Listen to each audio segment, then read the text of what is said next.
صحیح بخاری حدیث نمبر 18۔ عبادہ بن صامت رضی اللہ تعالی عنہ جو بدر کی لڑائی میں شریک تھے اور لیلۃ العقبہ کے 12 نقیبوں میں سے تھے، فرماتے ہیں کہ رسول اللہ صلی اللہ علیہ وسلم نے اس وقت جب آپ کے گرد صحابہ کی ایک جماعت بیٹھی ہوئی تھی فرمایا کہ مجھ سے بیعت کرو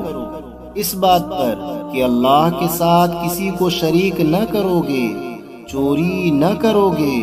زنا نہ کرو گے، اپنی اولاد کو قتل نہ کرو گے اور نہ عمدن کسی پر کوئی ناحق بہتان باندھو گے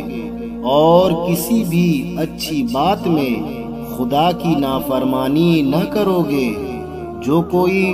تم میں اس عہد کو پورا کرے گا تو اس کا ثواب اللہ کے ذمے ہے،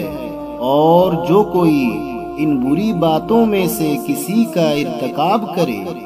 اور اسے دنیا میں اسلامی قانون کے تحت سزا دے دی گئی تو یہ سزا اس کے گناہوں کے لیے بدلہ ہو جائے گی، اور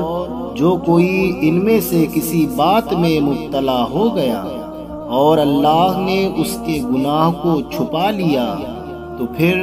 اس کا معاملہ اللہ کے حوالہ ہے،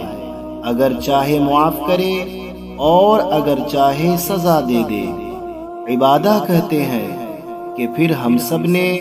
ان سب باتوں پر آپ صلی اللہ علیہ وسلم سے بیعت کر لی۔ صحیح بخاری حدیث نمبر 19۔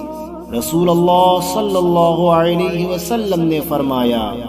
وہ وقت قریب ہے جب مسلمان کا سب سے عمدہ مال اس کی بکریاں ہوں گی،